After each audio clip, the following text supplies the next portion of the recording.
Hello, मैं विश्वनाथ शर्मा। सहगल साहब घर पर हैं? जी इस वक्त वो कुछ लोगों के साथ बिजी हैं, फोन पर नहीं आ पाएंगे। Any message? मुझे उनसे बहुत जरूरी काम है। आप प्लीज उन्हें फोन पर बुलाइए। वो फोन पर नहीं आ पाएंगे इस वक्त। आपने क्या नाम बताया अपना? मेरा नाम विश्वनाथ शर्मा। मैं उनकी एरिया का कॉर्पोरेटर हूँ।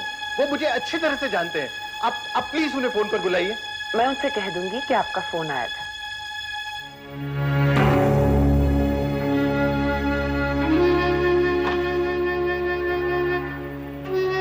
सुनिए, कमिश्नर साहब कब आएंगे? मालूम नहीं। कहाँ गए हैं? बोला ना, मालूम नहीं।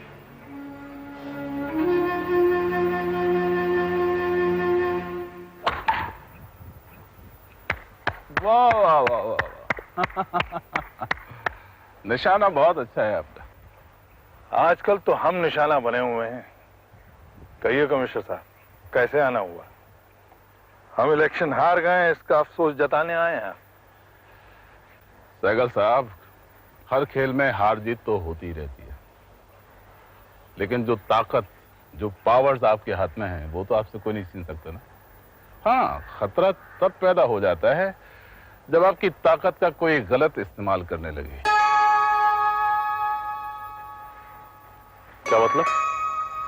नरेश बहुत बेकाबू होता जा रहा है। तब में उसने गोलियां चलाई। देखो, मैंने इस मामले को जैसे तैसे रफा दफा कर दिया, लेकिन अब उसने एक और समस्या खड़ी कर दी है। अब क्या बदतमीजी की उसने? बहुत छोटा लफ्ज है बदतमीजी। पता है उसने क्या किया? क्या किया? आपकी कॉन्स्टिट्यूएंसी के कॉर्पोरेटर मिस्टर शर्मा के घर जाकर शर्मा और उसकी बेटी को जान से मार डालने की धमकी दे दी। क्यों? क्योंकि वो समझता है कि इलेक्शन के दौरान शर्मा ने आपके खिलाफ कैंपेन किया। शर्मा की बेटी नरेश के खिलाफ रिपोर्ट दर्ज कराने आई थी। मैंने उसे बहुत समझाया, लेकिन वो नहीं मानी। आपने रिपोर्ट दर्ज की? नहीं, मैंने उल्टा उसी के खिलाफ केस बनाकर उसे अरेस्ट कर लिया। उसे अरेस्ट कर लिया? वो क्यों? उस लड़की के दिमाग में फितूर भरा है। जनता के प्रतिनिधि होने का दावा करती है। 2-4 दिन पुलिस लॉकअप में रहेगी, सारा जोश ठंडा हो जाएगा। आप चिंता ना करें सहगल साहब, आपसे बस एक गुजारिश करने आया हूं। नरेश की लगामें कस के रखिए, कहीं ऐसी नौबत ना आ जाए कि मुझे भी हाथ उठा देने पड़े। चलता हूं।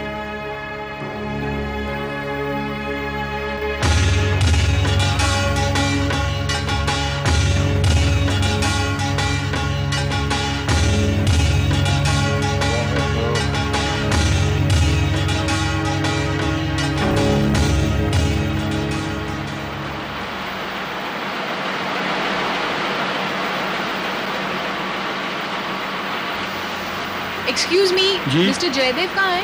वो केबिन में है। Thank you.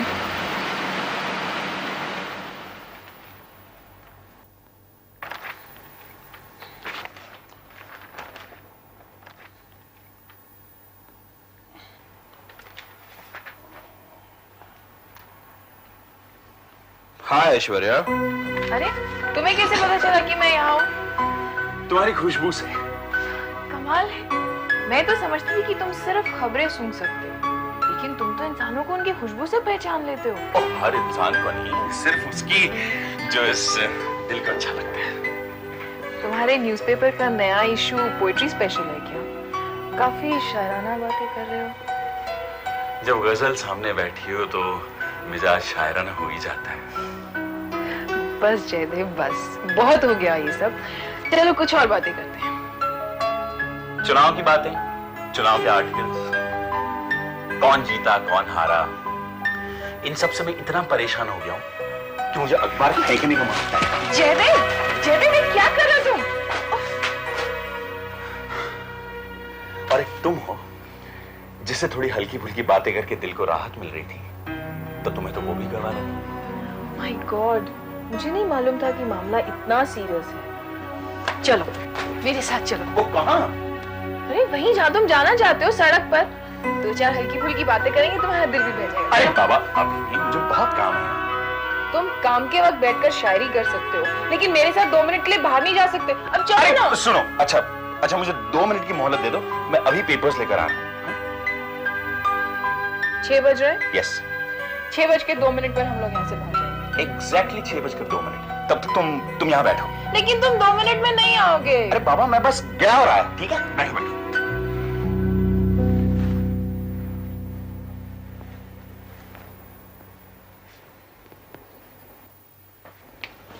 And please don't touch anything, okay?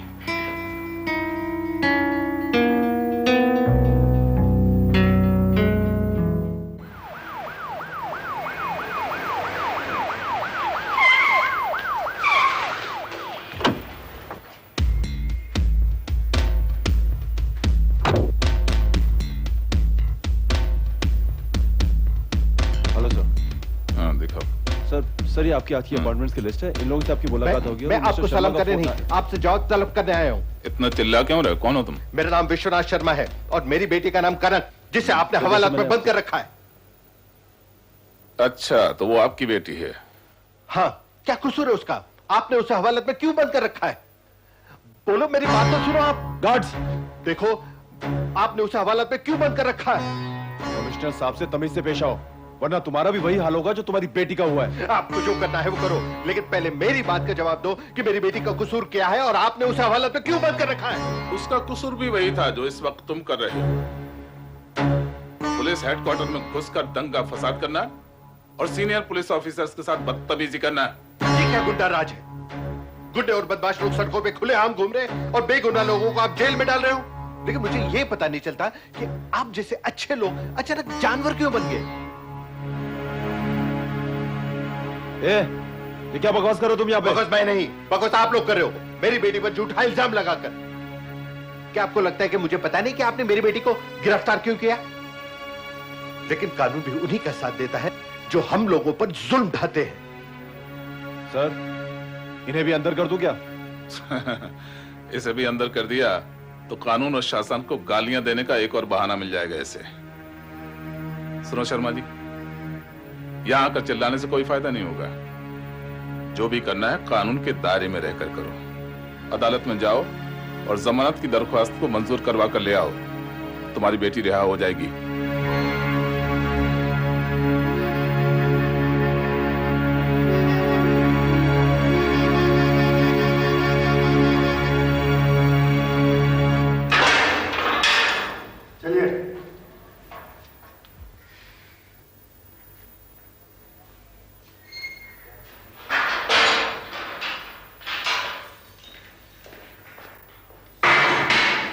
क्या है ये? खाना। मैंने सुना है कल से तुमने कुछ नहीं खाया, खा लीजिए। इस मेहरबानी की वजह? मेहरबानी नहीं,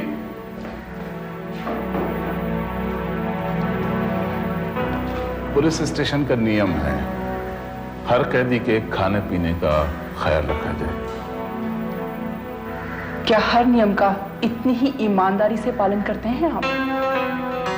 या फिर आपको डर है कि मैं पुलिस लॉकअप में भूखी न मर जाऊं और मेरी मौत का इल्जाम आपके ऊपर आ जाए? आपका गुस्सा जायज है। इस काल कोठरी में कैद करवा कर वाकई मैंने आपके साथ बहुत ज्यादती की है। दरवाजा खुला है, आप जा सकते हैं। मैं सच कह रहा हूं, आपकी रिहाई हो गई है, आप आजाद हैं।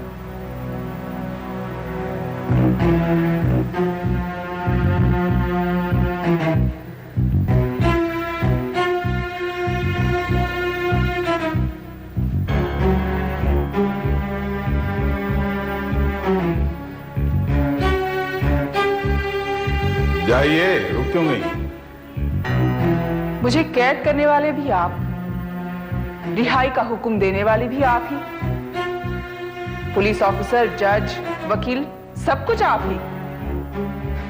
कानून की मुहाफिज क्या आपके अलावा और कोई नहीं है?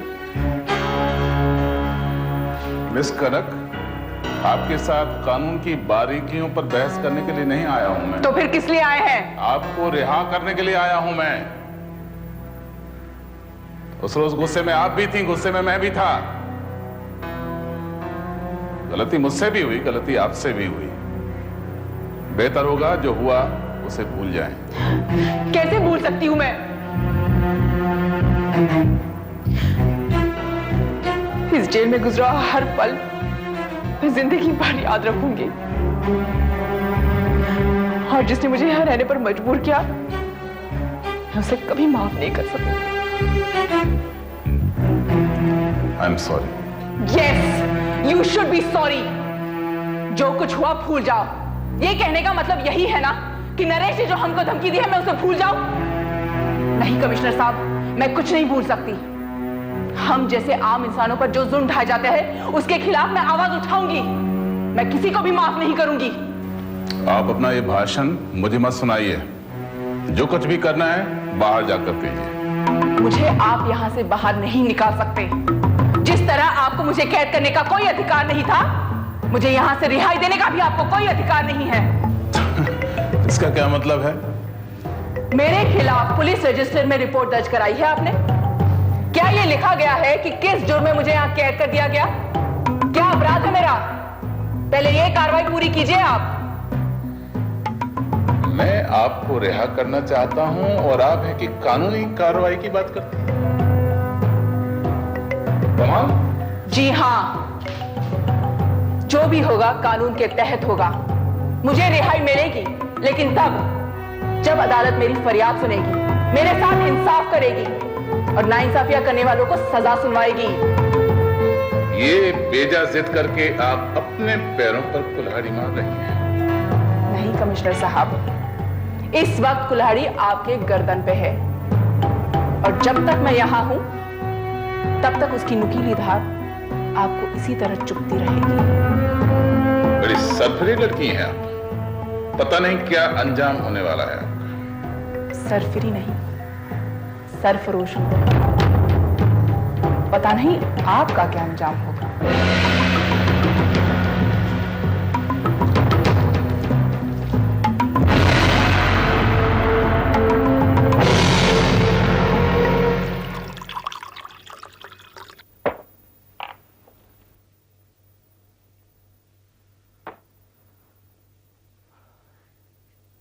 लो पियो, हमारे सामने घर पे पियो।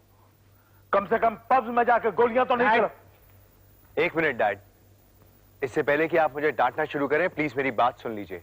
अरे सारी दुनिया से हम शिकायतें सुन रहे हैं तुम्हारी। हम कितनी बार कह चुके हैं तुम्हें कि सियासत में जबरदस्ती नहीं चलती है, तो फिर क्यों लोगों के सरों से चादर खींच से पिटते हो? क्यों धमकाते हो उन्हें? जिन लोगों ने हमारे खिलाफ आवाज उठाई, जिनकी वजह से आप इलेक्शन हार गए, क्या उन लोगों को हम माफ कर देंगे? अभी तो उन्हें सिर्फ धमकी देके आया हूं मैं डैड, अभी सजा देना तो बाकी है। ये कॉर्पोरेटर शर्मा और उसकी बेटी। तुम किसी को कोई सजा नहीं दोगे, समझे?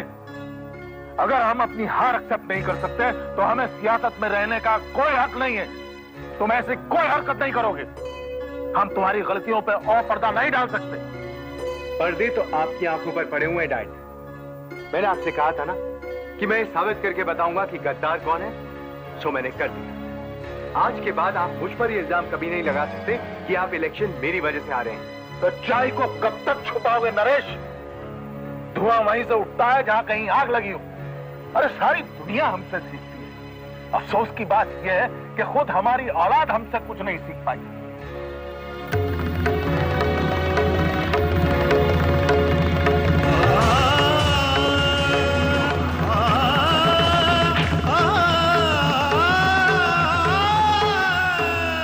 It is impossible. 2 मिनट कहा था, 1.5 घंटा हो गया, कुछ पता ही नहीं कि कहाँ है कहाँ। तुम गुस्सा तो नहीं हो मुझसे? मैं बहुत गुस्सा हूँ जयदेव। 2 मिनट पूरे नहीं हुए, तुम वापस कैसे आ गए? अब जी भर के बैठ के काम करो, मैं जा रही हूँ। अरे सुनो तो, तुम जा रही हो यही कहने के लिए रुकी थी? हाँ, मैं यही कहने के लिए रुकी थी कि मैं जा रही हूँ।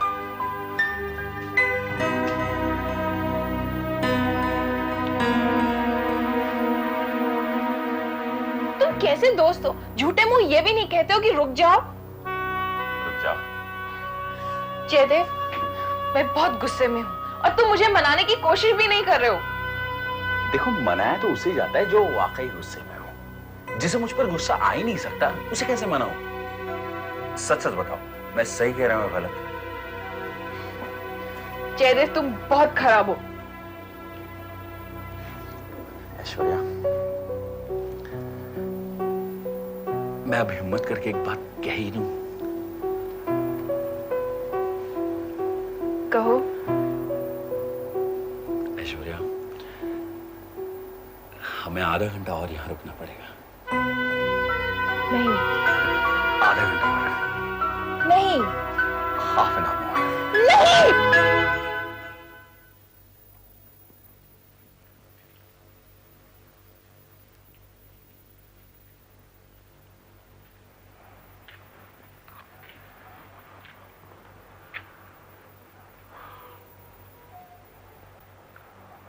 रज्जू, चलो भाई कहीं चलते हैं। अरे कहीं भी चलेंगे जहां रास्ता ले जाएगा। हमारा आशियाना तो जल चुका है, अब ये बिजली न जाने किस पर गिरने वाली है। आज गाड़ी हम चलाते हैं।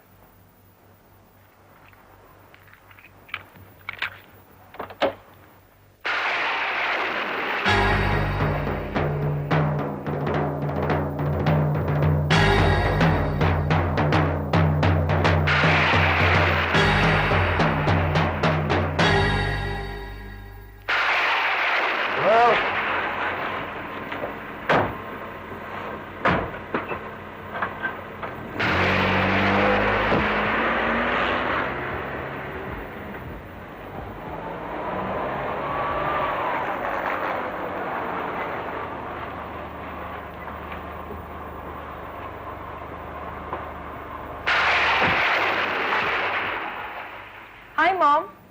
इस वक्त लौटी हो? जी दोपहर की गई हुई हो, अब वापस आई हो? मामा, वो मैं किसी से मिलने गई थी, वहीं देर हो गई। किससे मिलने गई थी? जयदेव से? आपसे किसने कहा? तुमने कभी पहले उसका जिक्र नहीं किया। मामा, जिक्र करने जैसा कुछ है नहीं। चौहान अंकल का अखबार है ना, वहाँ एडिटर है वो। एक पार्टी में जान पहचान हुई थी, बस उसके बाद कभी कभार मुलाकात हो जाती है। लेकिन आप ये सब क्यों पूछ रही हैं? क्योंकि ये जानना जरूरी हो जाता है कि हमारे बच्चे किन लोगों से मिल रहे हैं, वो लोग कैसे हैं, वगैरह वगैरह, इसलिए। खैर, डिनर का वक्त हो रहा है। इत्तेफाकन आज हम लोग सब घर में हैं, खाना साथ खाएंगे।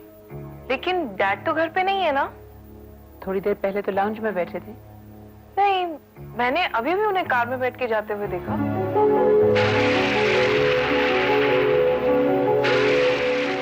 इस वक्त कहाँ गए होंगे?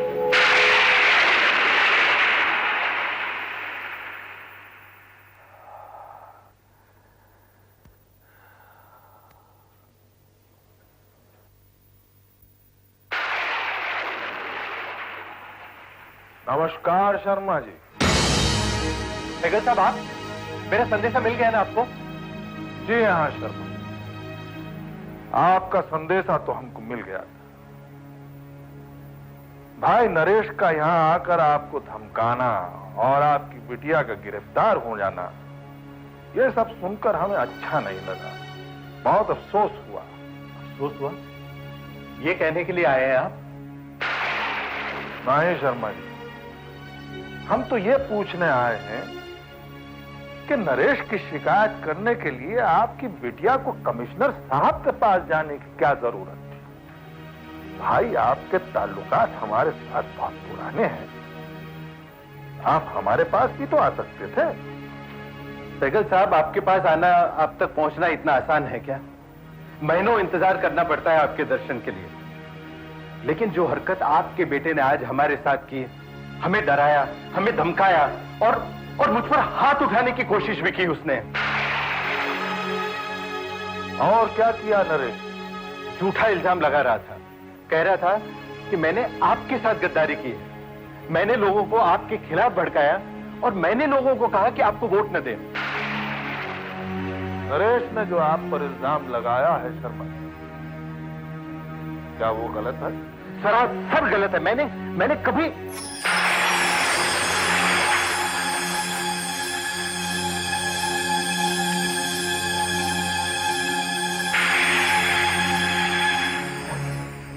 क्या कहा आपने?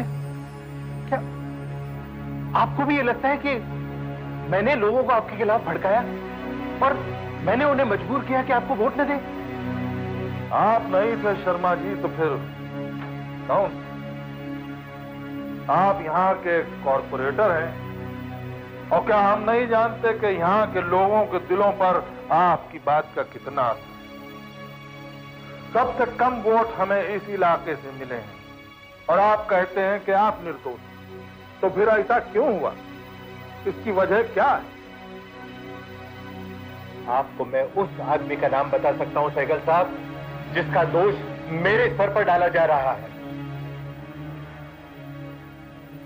कौन है वो आदमी? आपका दायां हाथ माधव।